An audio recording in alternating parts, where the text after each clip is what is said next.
Coronavirus, la pandemia. ¿Cuáles son los síntomas? ¿Cómo se transmite? ¿Qué puedo hacer para protegerme y prevenir la propagación de la enfermedad? Nuevo padecimiento que ha encendido las alarmas de los sistemas de salud. Coronavirus, la pandemia. Es sábado y como todos los sábados nos da mucho gusto recibirle en este espacio Coronavirus, la pandemia. Gracias de verdad por acompañarnos. Recuerde usted que hacemos una recapitulación de lo que le hemos presentado aquí a lo largo de la semana. Y vamos a iniciar con el reporte que nos llega desde Ginebra, Suiza, de parte de nuestro compañero Antonio Broto, corresponsal de la Agencia EFE. Hola, ¿qué tal? Buenos días a todo el auditorio de Canal 44. La Organización Mundial de la Salud ha anunciado el inicio de ensayos en pacientes hospitalizados con 3 nuevos posibles tratamientos, en los que se usarán los fármacos Artesunate, producido por la farmacéutica india Ipca, Imatinib de la suiza Novartis e Infliximab de la estadounidense Johnson & Johnson. El Artesunate hasta ahora era utilizado por el tratamiento de casos graves de malaria, el Imatinib en algunos tipos de cáncer y el Infliximab para la artritis reumatoide y enfermedades que atacan el sistema inmunológico. Con ello se inicia la segunda fase de ensayos Solidarity, que en su primera etapa no lograron resultados positivos, tras probar en pacientes 4 tratamientos: la hidroxicloroquina, el antiviral Remdesivir, el interferón o la suma de los antirretrovirales Lopinavir y Ritonavir. La OMS concluyó a finales del pasado año que ninguno de esos 4 tratamientos lograba reducciones importantes en la duración de las hospitalizaciones, los fallecimientos por COVID o el número de personas que requerían ventilación al tener esta enfermedad.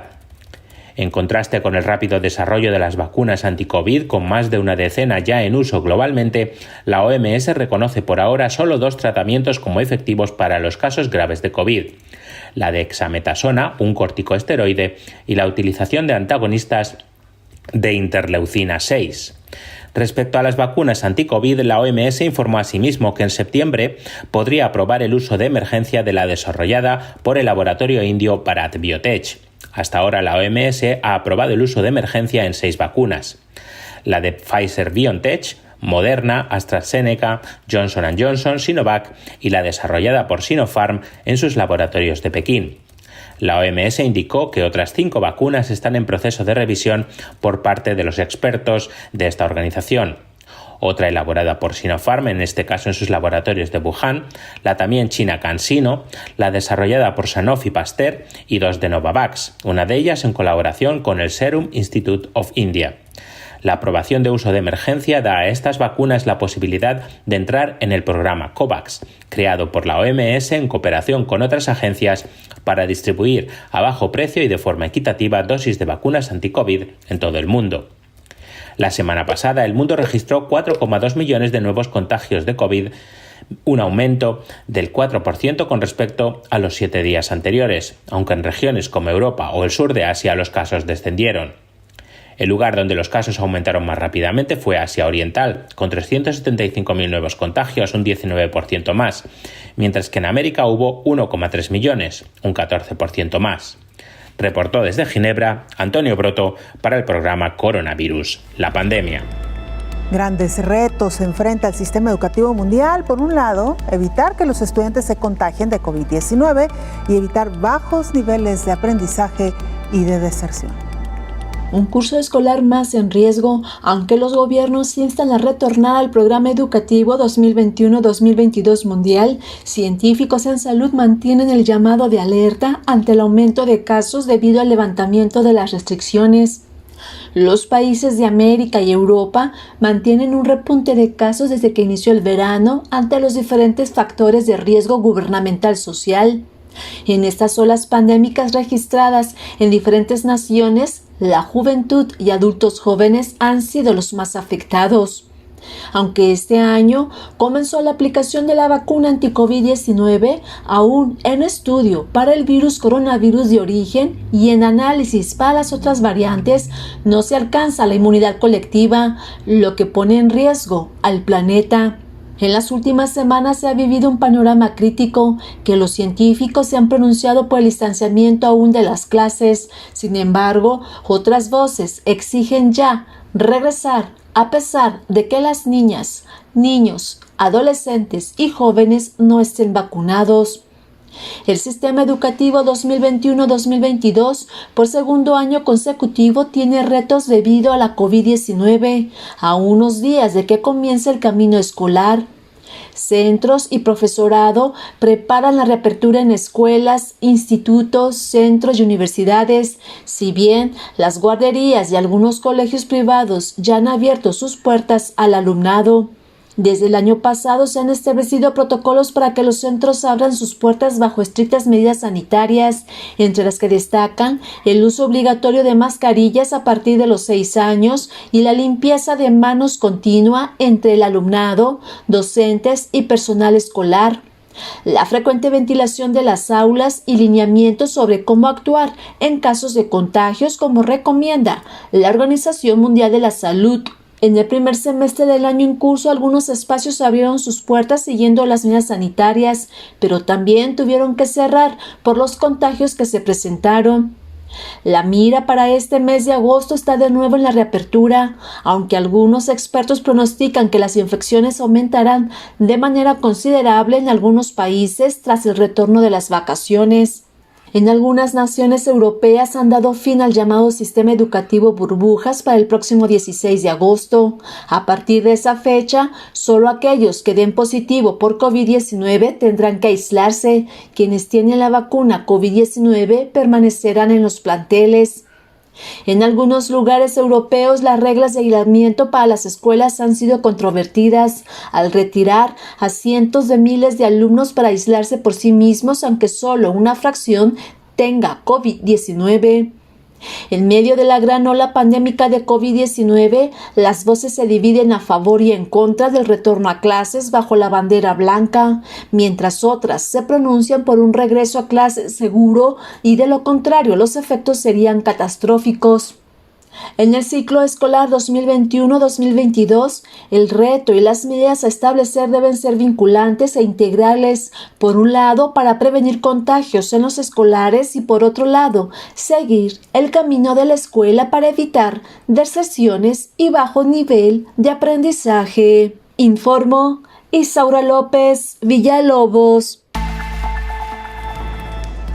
Para el infectólogo Héctor Raúl Pérez Gómez, de acuerdo con las proyecciones mundiales de COVID-19 de un incremento importante de casos, es prioridad preservar la salud de los estudiantes ante la falta de vacunación contra el coronavirus y de infraestructura escolar integral. Una discusión que desde hace varios meses se ha emprendido por las dos posiciones. Es evidente que la educación a través de la metodología presencial es mejor que la educación a través de plataformas electrónicas, sobre todo en los niveles básicos educativos, pero también en el nivel superior, en virtud de todas las asignaturas que tienen que ver con prácticas profesionales. Por ejemplo, en el campo formativo de ciencias de la salud, es fundamental la práctica profesional desde el pregrado, las actividades en hospitales, en clínicas, etcétera, que van dando una solidez en la formación. Entonces, el regreso a actividades presenciales es una gran necesidad. Y además, recordemos que educación no solamente son conocimientos académicos, científicos, técnicos, tecnológicos, sino también contacto, socialización, relaciones humanas, construir en valores, todo lo que implica esa relación entre compañeros y en las comunidades académicas, educativas. La pandemia está en este momento, como bien lo dices, en una tercera ola en el mundo. México, los países de Latinoamérica no son la excepción. Y esta curva que sigue en ascenso y que, de acuerdo a algunas estimaciones de la Universidad de Johns Hopkins, por ejemplo, o del Centro Instituto de Métrica de la Universidad de Washington, Métrica en Salud de la Universidad de Washington, sugieren que todavía para inicios del mes de septiembre podría estar la ola pandémica en incremento y que posiblemente podría empezar a hacer una meseta a inicios de septiembre para luego empezar a descender. Sin embargo, esas son proyecciones siempre basadas en modelos matemáticos, pero que se sustentan en escenarios hipotéticos. Claro. Esos escenarios hipotéticos incluyen cuánto las personas van a seguir utilizando adecuadamente el cubrebocas, el porcentaje de personas que vayan a estar vacunadas para ese momento, que por cierto la población juvenil, que es la que habitualmente está en las universidades y en los niveles básicos, los niños y adolescentes, pues es la población que menos cobertura de vacunación tiene en este momento. Evidentemente, prácticamente no hay niños vacunados y muy pocos adolescentes vacunados en el mundo, también muy pocos jóvenes vacunados en el mundo. Y eso, bueno, hace que las condiciones para el retorno sean más difíciles aún. Están vacunados los docentes, pero no la población estudiantil. Por otro lado, tenemos que identificar muy bien si los escenarios in situ en los planteles son idóneos para el retorno, y eso depende casi de cada plantel, José Ángel, porque tú no puedes hablar de que en un aula de clase se va a permitir la presencia de 15 alumnos como máximo y llevar a la educación a un modelo híbrido inicial si las aulas son muy pequeñas incluso para esos 15 alumnos, si son pequeñas incluso para 10 alumnos. Eso dependerá de la distancia entre persona y persona que se debe lograr durante las actividades escolares, que debe ser por lo menos de 1,5 metros igual, aunque algunas guías sugieren que son suficientes 4 pies de distancia, pero 1,5 metros es lo ideal o un poco más. Y en los extremos también hay quienes dicen que 7 metros cuadrados por persona, ¿no? En los extremos, aunque más o menos corresponde, si son 7 metros cuadrados por persona, son 3.5 por 2 metros, que correspondería más o menos a guardar entre 1.2 y 1.5 metros. Exacto. Entre persona y persona. Así es. Entonces, no solo eso, también la utilización de espacios abiertos, la utilización de espacios ventilados, el que haya disponibilidad en todo momento de agua, jabón, etcétera, para el lavado frecuente de manos. Todo eso debe ser considerado, y algo fundamental, el cumplimiento de protocolos, claro, para la llegada al plantel, pero también para no ir al plantel en el supuesto de sintomatología de algún niño que durante la noche empezó a tener algunas molestias que pueden ser sugestivas de COVID, y que ese niño por ningún motivo debe ir a la escuela, debe ir al médico. Exacto. Entonces, todo eso forma parte de esas estrategias para poder volver a actividades. Vamos a hacer nuestra primera pausa, regresamos con mucho más.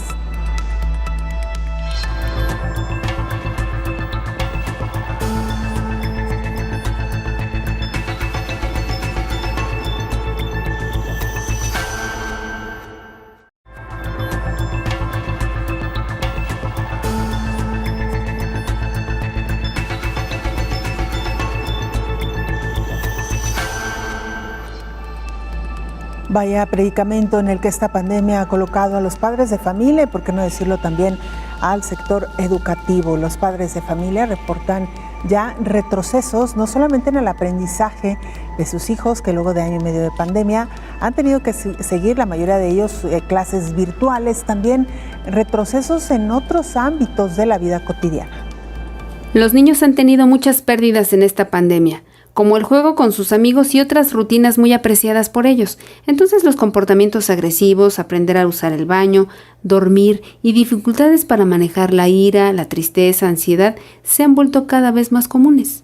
La profesora que forma parte del Child Studies Center de la Facultad de Medicina de Yale y también directora asociada del programa de Yale en educación infantil, Nancy Close, explicó que ha visto a niños retroceder en el habla, que necesitan ayuda con las rutinas, que requieren apoyo para dormir e ir al baño y mucho más de lo que había sido habitual para ellos. Hay rabietas en niños menores y mayores, incluso en estudiantes universitarios, dijo a la UNICEF en entrevista. El equipo ha notado que los niños se ponen realmente tristes por no estar con sus amigos y maestros y que demuestran emociones y comportamientos exagerados. A muchos padres les preocupa incluso que sus hijos se pongan al día después de la pandemia. Entonces le preguntaron al respecto. Dijo que no tiene la capacidad para predecirlo, pero que al mantener la esperanza y apreciar la curiosidad natural, la motivación y la capacidad de recuperación de los niños, diría que sí. Mientras tanto, recomendó leer con ellos y encontrar formas de estar y jugar juntos, además de intentar aprender y crecer en equipo, informó Elizabeth Ortiz. El infectólogo Héctor Raúl Pérez Gómez reitera que aunque la presencialidad a la educación es fundamental para el desarrollo intelectual y de la personalidad de los niños y de los jóvenes, la pandemia COVID-19 está en un momento importante de crecimiento y es por ello que se debe de tener mucho cuidado con las decisiones que se tomen. La educación presencial es mejor, mucho mejor, y también estoy de acuerdo en que todos queremos, indudablemente, el retorno a la presencialidad, pero quererlo no es suficiente. Tenemos que ver muchos factores y en esta tercera ola, algo que ha caracterizado a la enfermedad y particularmente a los pacientes más graves es el hecho de que está afectando a los pacientes no vacunados, a las personas no vacunadas, con mayor gravedad, incluso en grupos de edades intermedias. Históricamente, del tiempo que conocemos de COVID-19 para acá, tenemos bien identificado que es más grave la enfermedad en personas adultos mayores que en jóvenes, eso queda claro. Pero también tenemos muy claro que los jóvenes no están exentos de gravedad. Claro. Y no están exentos de gravedad particularmente aquellos que, aunque jóvenes, pueden tener comorbilidades, como obesidad mórbida, por ejemplo, diabetes, hipertensión, que también puede ocurrir en jóvenes. Y en estos momentos, como antes decía, la mayor parte de pacientes graves hospitalizados que están llegando a unidades COVID, por ejemplo en México, son personas no vacunadas. El 93 a 95% son personas no vacunadas.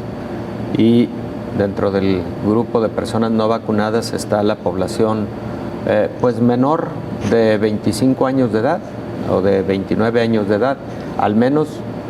En México, recordemos que la vacunación se encuentra en activo, muy activo a partir de los 30 años de edad. Claro que ya ha iniciado en mayores de 18 años en algunos lugares en donde se advirtió mayor incidencia de la enfermedad por diversas razones. Es el caso de algunos municipios en el país turísticos en donde se empezó a ver más enfermedad en jóvenes. El caso de Puerto Vallarta en Jalisco, etcétera.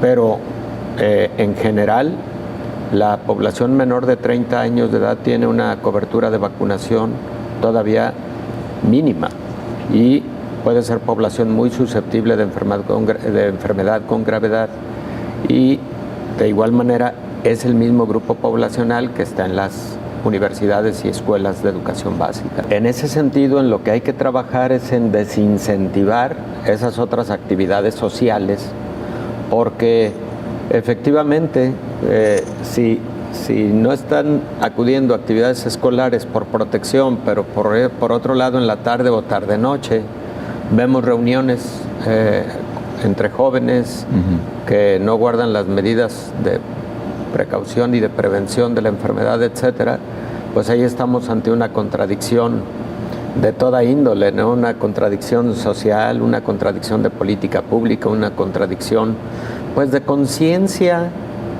personal y de conciencia también colectiva. Claro. Entonces, claro, se tiene que trabajar mucho en eso. En la prevención de la enfermedad, mucho está en la conciencia y en el reconocimiento de cada persona. Al protegerme como persona protejo a mi familia, al protegerme como familia protejo a la comunidad y eso está perfectamente identificado. Por ejemplo, el cierre de ciertas actividades económicas, particularmente las que se refieren a actividades de orden social y recreativo. Ese cierre, pues sí ayuda porque desincentiva reuniones de riesgo en espacios cerrados, bares, antros, etc. Sí, pero ¿de qué sirve una decisión de esa naturaleza si por otro lado esa misma reunión o esas mismas reuniones ocurren en el ámbito privado, en donde se puede correr el mismo riesgo? Entonces es un todo. Creo que es que las medidas las adoptemos como sociedad, como individuos, y que tengamos consciente que el autocuidado es la piedra angular de la salud individual y colectiva. ¿Cómo entender también, doctor, porque de repente nos perdemos ahora con esta globalización y decimos, bueno, ¿cómo es que ahora me están invitando a que vuelva a replegarme, a que si puedo me quede en casa, a que cuide nuevamente a la familia porque hablan de una tercera ola? Y luego vemos el caso de Alemania, que lo compartíamos hace unos momentos con nuestro público, que bueno, celebraban ya prácticamente la libertad de la pandemia, ¿no? O casos como el de la isla Capri, que también dicen venció la pandemia y allá ya parece que hay un verano completamente normal. ¿Cómo podemos entender ese comportamiento tan extraño de este virus? ¿O qué es lo que ha hecho que lleguen a esos niveles en los que dicen, ahora sí, podemos casi regresar a la normalidad? Bueno, la enfermedad ha tenido comportamiento errático en muchos momentos, en muchos lugares, y han influido muchos factores. Sin embargo, creo que hay aspectos comunes y de comportamiento global que no podemos dejar de advertir. La enfermedad incrementa sus índices de contagio cuando están presentes predominantemente algunas cepas, por ejemplo, o algunas variantes de mayor contagio, como es la variante Delta, que por cierto en estos momentos está afectando aproximadamente al 65% de la población mundial que tiene COVID, que ha adquirido COVID en los últimos 3 o 4 meses. Esta cepa surge en febrero, fue la que predominó en la India, ahí es donde aparentemente surge, y luego para el resto del mundo, de hecho se considera que podría ser la principal responsable de esta tercera ola. Claro. Pero también es indudable que aun cuando esta cepa, esta variante es mucho más transmisible, las medidas de prevención universales que ahora se han señalado siguen siendo útiles para todas las cepas, para todas las variantes, incluso contra aquellas que son mucho más transmisibles. Y por otro lado, José Ángel, creo que algo que no debemos perder de vista es que todas aquellas actividades masivas en espacios cerrados son las que más contribuyen a los brotes. ¿Y qué es lo que ocurre con COVID-19? Lo que ocurre es que por lo menos tiene una tasa de transmisión o llamado índice básico de reproducción de 2.5 por lo menos, en donde una persona transmite la enfermedad hasta 2.5, pero si es la variante Delta, una persona transmite la enfermedad a 7, o sea, mucho más alta. Entonces, si en algún lugar las medidas de contención llevaron a índices muy bajos de incidencia de la enfermedad y la prevalencia de infecciones con la cepa Delta o con las variantes de mayor transmisión es muy baja y así está identificado, bueno, esos países sí se pueden permitir de manera diferenciada reactivar muchas actividades económicas, productivas, educativas, etcétera. Vamos a Nueva Zelanda con nuestra compañera Rocío Otoya. Ella es corresponsal de la agencia EFE y nos presenta el siguiente informe. Buenos días a todo el auditorio de Canal 44. Nueva Zelanda, un país de unos 5 millones de habitantes que es casi del tamaño de Ecuador, vive una práctica normalidad desde hace meses al haber contenido la COVID-19 gracias a sus acciones tempranas y estrictas para frenar su propagación y el cierre de sus fronteras internacionales desde marzo de 2020. Las autoridades neozelandesas informaron este viernes que no se ha producido ningún contagio local de coronavirus, aunque sí 2 infecciones en los centros de cuarentena para viajeros internacionales que tiene Nueva Zelanda. Allí, su primera ministra Jacinda Ardern ha sido aplaudida, no solo dentro de su territorio, sino internacionalmente por su gestión frente a la pandemia. Según los informes del Ministerio de Salud de Nueva Zelanda, el último caso reportado por transmisión comunitaria fue el 28 de febrero de este año. En el país, no obstante, en las últimas semanas se ha tenido que hacer frente a brotes de coronavirus en los cargueros y barcos pesqueros que llegan del exterior y que han atracado en sus puertos. Asimismo, el gobierno neozelandés puso una pausa indefinida el 24 de julio pasado a la burbuja de viajes con Australia, que permitía desde mediados de abril pasado a los habitantes de ambos países viajar sin necesidad de cuarentena por el grave brote con la variante Delta en la ciudad de Sydney. Pero el gobierno laborista de Ardern abrió una ventana para el retorno de sus pobladores que se cierra esta medianoche. Nueva Zelanda ha registrado desde el inicio de la pandemia 2.514 contagios confirmados de COVID-19, incluidos 26 decesos y 45 casos activos, todos ellos en los centros de cuarentena. Con todo, su ritmo de vacunación, que tiene al biológico Pfizer en el centro de su campaña, es más lento que el de otros países desarrollados. Hasta ahora ha vacunado a más de 1 millón de personas, alrededor de un 20% de su población, mientras que unos 700.000 pobladores, o el 14%, cuentan ya con la pauta completa. Una reciente encuesta encargada por el gobierno indica que 7 de cada 10 neozelandeses quiere vacunarse o ya se vacunó contra la COVID-19.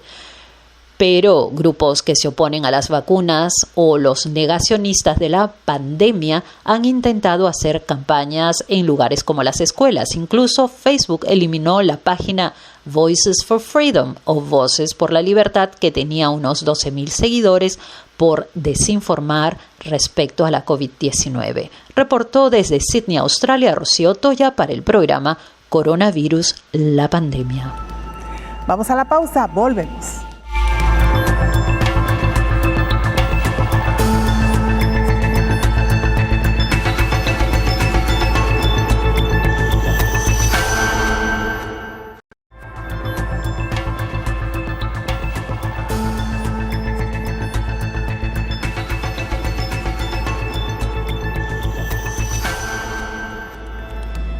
Científicos de la India informaron que una vacuna contra la tuberculosis podría ayudar sobre todo a los pacientes mayores, a los ancianos que están padeciendo COVID-19.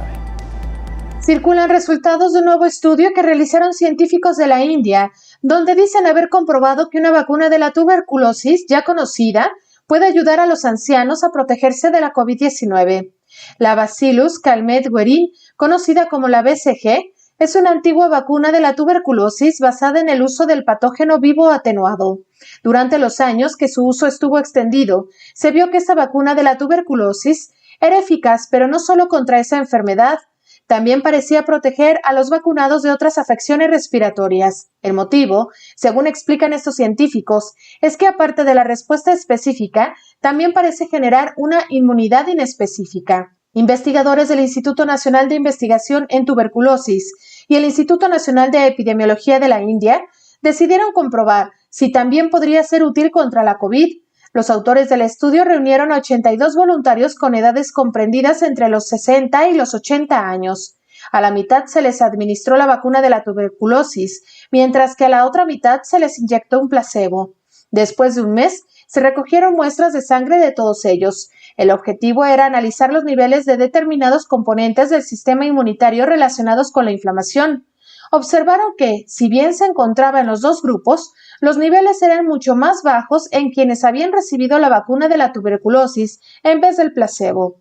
Se sabe que muchos de estos componentes están relacionados con los síntomas graves de COVID-19.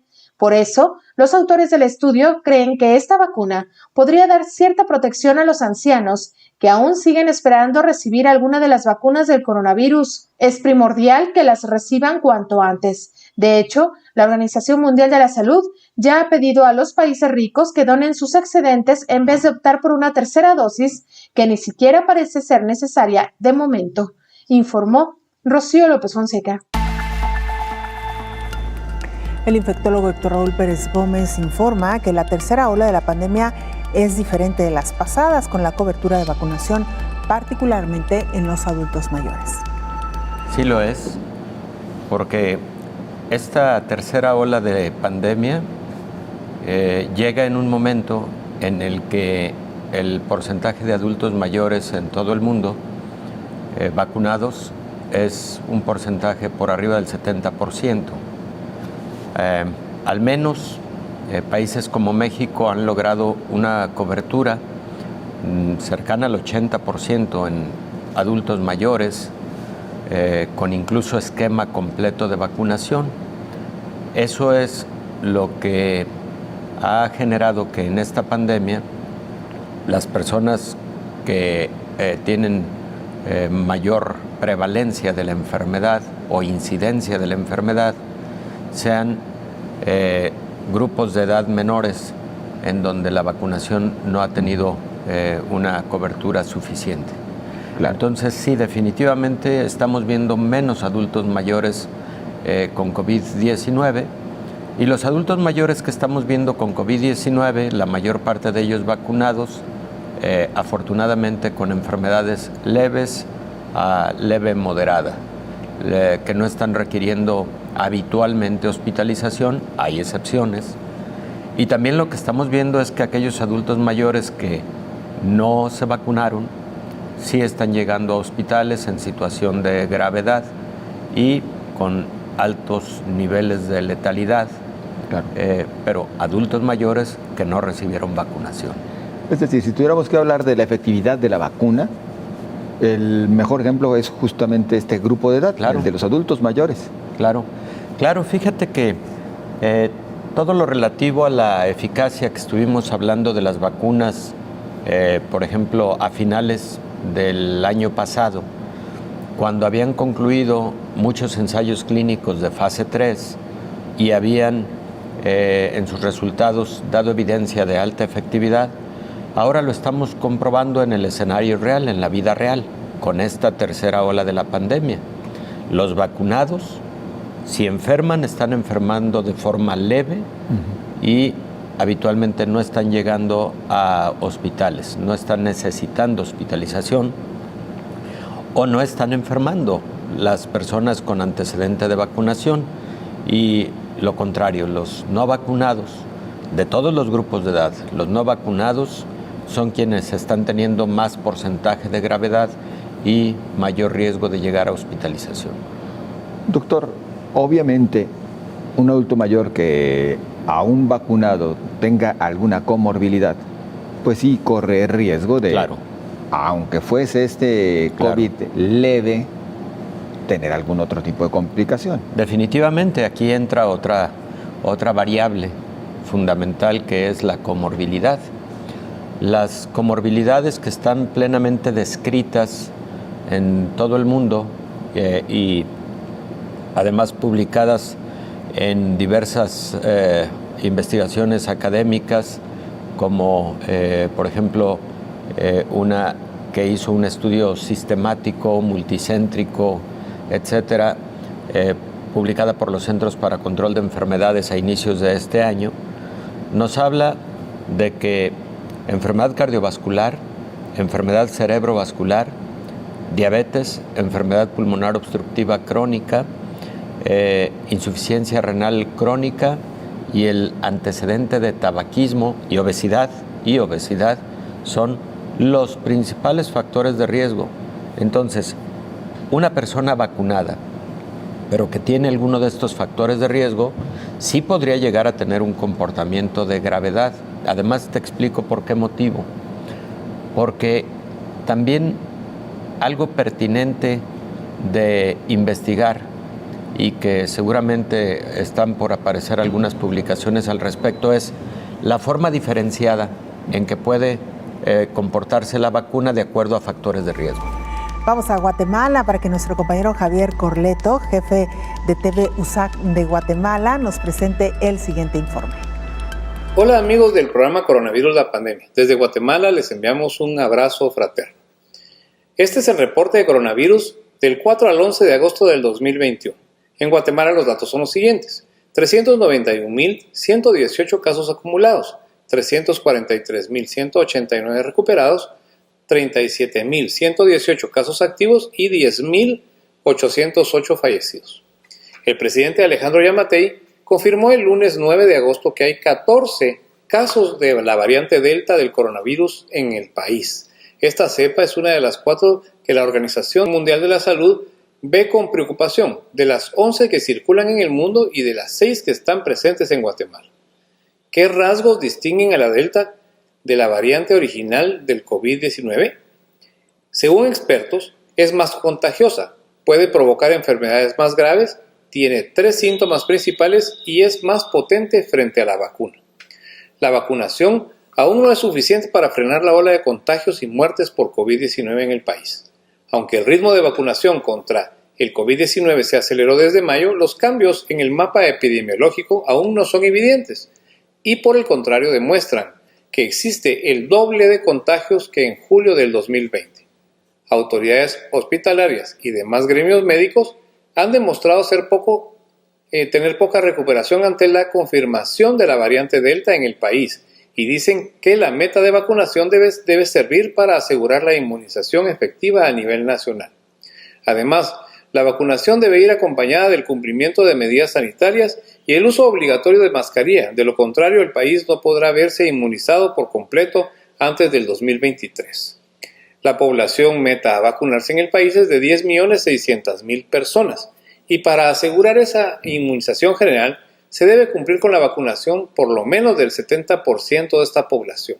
Las autoridades del Hospital San Juan de Dios dieron a conocer el 10 de agosto que se registraron brotes de casos de COVID-19 dentro del nosocomio. En ese sentido, emitieron un aviso de alarma para solicitar a todos los cuerpos de socorro su apoyo para referir a pacientes a otros centros asistenciales. Dicho hospital estará cerrado completamente por 48 horas, principalmente en el 5º nivel, donde se dio el rebrote a personas con otro tipo de enfermedades. La Asociación Guatemalteca de Enfermedades Infecciosas emitió un comunicado en el que asegura que el COVID-19 está fuera de control en el territorio nacional. Ante esto, se le recomienda a la población guatemalteca cumplir con las medidas de seguridad como el uso adecuado de mascarilla, lavado de manos constante y el distanciamiento social. Además, piden a las personas que estén con los rangos de edades autorizadas a que se registren y se vacunen. La Universidad de San Carlos de Guatemala, con el objetivo de contribuir a agilizar el plan de vacunación, ofreció sus instalaciones para instaurar 3 unidades de inmunización desde mayo. Según explicó el rector en funciones, el maestro Pablo Oliva, en términos logísticos se ha logrado incrementar el número de vacunados diarios. En el Centro Universitario Metropolitano de la Universidad de San Carlos de Guatemala, se busca pasar de un promedio diario de 500 para que ahora sea de 1,000. En el vehicular del campus central se pretende que el promedio de 1,000 incremente a 1,500 y en el peatonal, en el mismo lugar, se mantenga la cantidad de 500 diarios. Saludos desde Ciudad de Guatemala, su servidor Javier Corleto informó para Canal 44. Hasta pronto, amigos.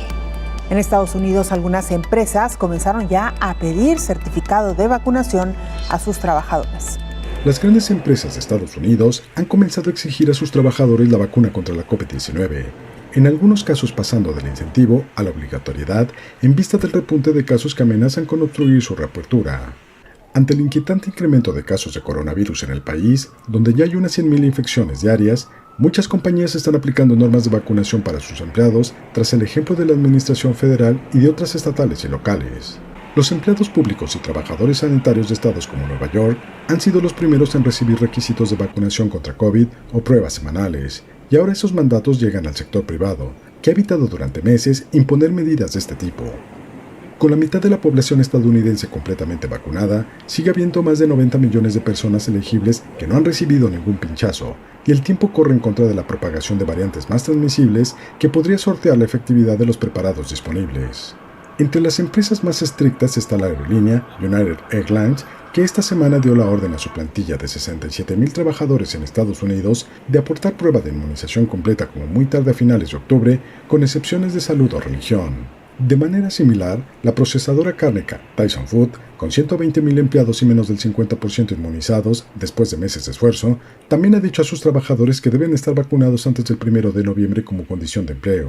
La mayoría de las corporaciones han sido hasta ahora más flexibles y solo están requiriendo la vacuna a una parte de su plantilla, generalmente a los que vayan a la oficina, y han optado por los incentivos, desde bonos o días libres, algo que los expertos siguen considerando importante. Hacemos una pausa, la última, regresamos con más información.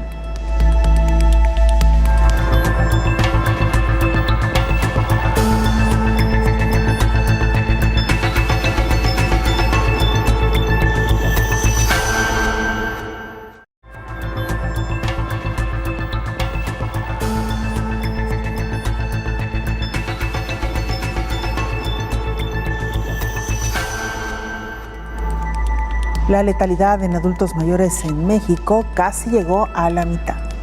En México, la mitad de la población adulta ya está cubierta contra la COVID-19, pero el gobierno federal hizo un llamado a quienes no fueron vacunados. Los mayores de 18 años han mostrado un entusiasmo notable en la vacunación contra esta enfermedad. El subsecretario de Prevención y Promoción de la Salud, Hugo López-Gatell, destacó la importancia de recibir la dosis anti-COVID. Para ello explicó que la letalidad al final del 2020 implicaba que casi 3 de cada 10 personas mayores de 60 años fallecían a causa de esta enfermedad, pero en la crisis del arranque de este año ya era casi la mitad. Y lo que podemos ver es cómo en esos tiempos estábamos en un 27% de letalidad. Casi 3 de cada 10 personas fallecían sabiendo que tenían COVID. Después subió en la semana 6 de este año y casi alcanzamos el 49% y después ha tenido fluctuaciones. Una vez que fue avanzando la vacunación, en la semana 18 del año, al alcanzar el 70% de esta población, la letalidad comenzó a bajar hasta lograr una reducción de 30 puntos porcentuales. Informó Elizabeth Ortiz. El infectólogo Héctor Raúl Pérez Gómez reitera la importancia de que las personas adultas mayores se vacunen contra COVID-19 a pesar de que ya tuvieron la enfermedad, esto para que puedan aumentar su inmunidad. El haber tenido COVID previamente genera en la mayor parte de las personas inmunidad, que puede ser inmunidad protectora. Pero el mejor de los escenarios, José Ángel, es aquella situación en donde una persona que tuvo COVID además se vacunó, porque está plenamente publicado y estudiado que la inmunidad ante las dos circunstancias, vacunación y el antecedente de COVID, es una inmunidad más fuerte, más sólida, es una inmunidad que incluso puede tener mayor duración. Pero fíjate que tu pregunta me da pauta para hacer un comentario referente a la vacunación y el adulto mayor. Lo que voy a decir no aplica todavía para COVID, pero se debe tener en consideración por el historial con otras vacunas. El vacunarse a partir de un determinado grupo de edad, mayores de 65, por ejemplo, con otras vacunas ha mostrado que la disminución luego de la respuesta inmune, medida en anticuerpos y también células del sistema inmune, reduce en adultos mayores de forma más rápida. Esta conocida como decaída del sistema inmune, además de observarse en vacunas en adultos mayores, se observa en general en la inmunidad del adulto mayor. El adulto mayor tiene menos niveles de anticuerpos. Las células del sistema inmune que generan anticuerpos, que son los linfocitos B o células plasmáticas, también parece que responden de manera menos eficaz en el adulto mayor comparativamente con las personas más jóvenes. Y, por ejemplo, anticuerpos que se formaron contra enfermedades de la infancia o de la juventud disminuyen más rápidamente en el adulto mayor que en el adulto, por ejemplo, de edades medias, entre los 30 y los 50 años de edad. A eso se le conoce como fenescencia de la inmunidad de acuerdo a la edad o del adulto mayor. Es algo que tenemos perfectamente estudiado. Por ese motivo, las enfermedades infecciosas son más frecuentes en el adulto mayor. Son de alguna manera más frecuentes por ese motivo, pero también por otros aspectos, ¿no? La menos movilidad del adulto mayor, lo cual condiciona el mayor riesgo, por ejemplo, de neumonías en aquellos adultos mayores que tienen permanencias prolongadas por motivo de enfermedad en una cama, etcétera. Entonces, la inmunidad es diferente en el adulto mayor. Y habría que analizar cómo se comporta la vacuna de COVID-19 en cuanto a la caída en los títulos de anticuerpos en adultos mayores comparativamente con adultos de edad media. Mira, hay un estudio muy interesante de inicios de año en donde este aspecto sí se estudió. En una población de estancias de adultos mayores, se analizan 3 grupos. Los adultos mayores, que son los que tienen por arriba de 80 años de edad. Los adultos mayores de edad intermedia, que son entre 65 y 80 años de edad. Y el grupo de cuidadores, que por ende son personas de edades medias, probablemente 40 años de edad en promedio. Y al analizar a los 3 grupos que fueron vacunados con el mismo biológico y el seguimiento para la medición de anticuerpos, etcétera, etcétera, los niveles de anticuerpos al tiempo de seguimiento fueron directamente proporcionales, inversamente proporcionales a la edad. Mientras mayor edad, había ya menos títulos de anticuerpos. Entonces es muy probable que sí existe una influencia importante de la edad con respecto a la persistencia de anticuerpos en COVID-19. Está por definirse. Como hemos comentado aquí a lo largo de varios meses, las farmacéuticas empiezan a publicar algunos resultados respecto de esta caída de anticuerpos a determinado tiempo. Lo hizo Pfizer hablando de la posibilidad de un refuerzo a los 10 meses aproximadamente. Ya lo acaba de pronunciar CanSino, de igual manera con la posibilidad de un refuerzo a los 6 meses a partir de la vacuna. Y no tengo la menor duda de que esos refuerzos se van a requerir. Aquí lo que entra es una serie de factores que, como escuchábamos en una de las cápsulas anteriores, tiene que ver con la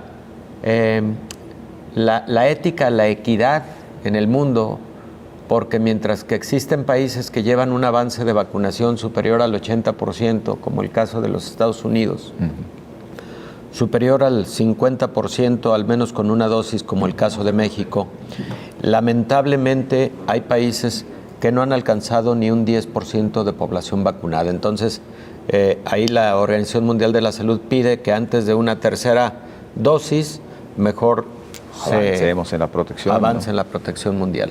La vacunación, entre otros beneficios, es para permitirnos una mayor actividad en lo cotidiano, y lo que sí podemos hacer, por ejemplo, quienes tenemos un esquema de vacunación completo, incluidos los adultos mayores, es salir de casa protegidos, por ejemplo. Salir de casa protegidos, buen cubrebocas, manejándolo de forma adecuada y de igual forma guardando la distancia de 1,5 metros, pero cambia el escenario respecto de meses anteriores en donde la sugerencia era quédese en casa permanentemente, evite ir a lugares concurridos, incluso evite ir a supermercados. Llegó a haber restricciones en supermercados, en establecimientos para el ingreso a adultos mayores, algo que incluso generó mucha polémica en muchos lugares del mundo por temas discriminatorios, etcétera.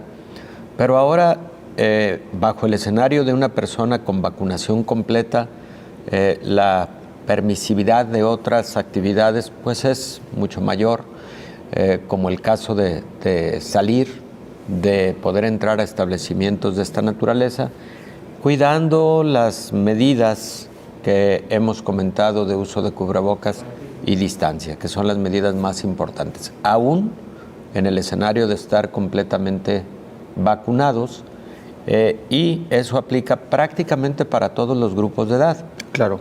Incluso, José Ángel, hace un mes aproximadamente, 2 meses aproximadamente, los Centros para Control de Enfermedades y Prevención en Atlanta publicaban una guía en donde se hablaba de una permisividad mayor en personas con vacunación con esquema completo.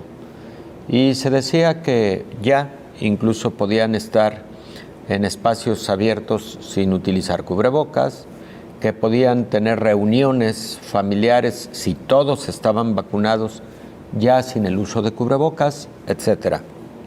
Se dio marcha atrás.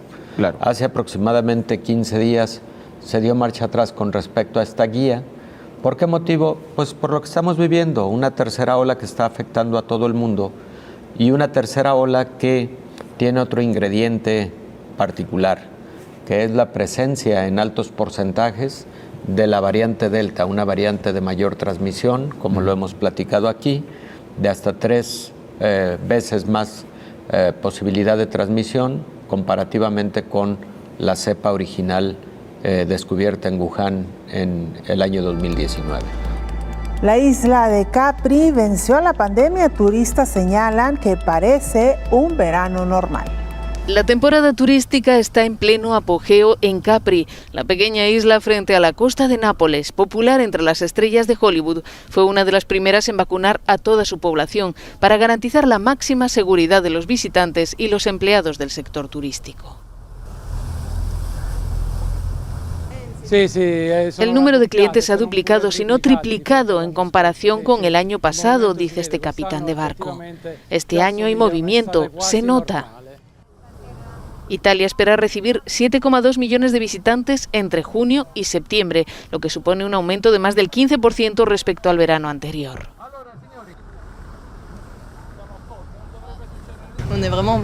Nos sentimos realmente de vacaciones y estamos bien.